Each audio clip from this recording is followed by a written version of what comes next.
Hey guys, today we're going to show you how to launch some plays and sequences based off of email intent data that comes from Unify.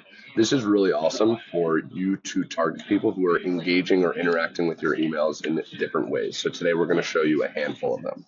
To do that, we're going to create a new audience. We're going to just call this email engage.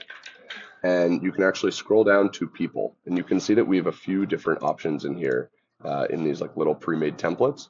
But let's actually look at sequence activity, and you can say, okay, for any person that is enrolled in or not enrolled in any sequence, you can also make it a particular sequence that finished or started. So maybe we'll say finished less than 100 days ago, where you can filter for there is a reply, there is a certain number of opens. You can even do things like clicks. And so what this becomes really interesting for is you can say, okay, let's say that someone finished a sequence more than 20 days ago, and they have opened an email one time, or let's say two times in the last 20 days. And so these types of filters are really interesting because we can see that this actual individual viewed an email after their enrollment was finished more than once. And so you could call this something like opening an old email. You could also add a filter which to say something like, okay, someone has clicked a link greater than 3 times in the last 30 days.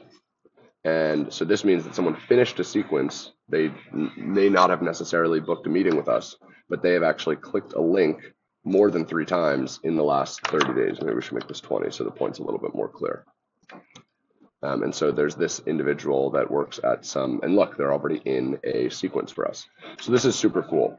And so we can expand this and say 40 days ago, we make this audience a little bit larger. And let's make this twice.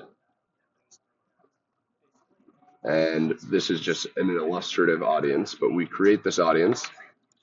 Now we're going to jump into the play builder. We're going to create a new play, create from scratch. We're going to call it email engage 2. We're now going to say when a record enters an audience for email engage right here, they're people. And now we can actually say, well, we actually already know who these individuals are, so we can just straight up sequence them as all senior titles. We're going to say it's the AOB sending mailboxes, and let's call this 3 plus clicks. That's the sequence that we have. We will add a Salesforce syncing node, and now you can go ahead and publish. Awesome.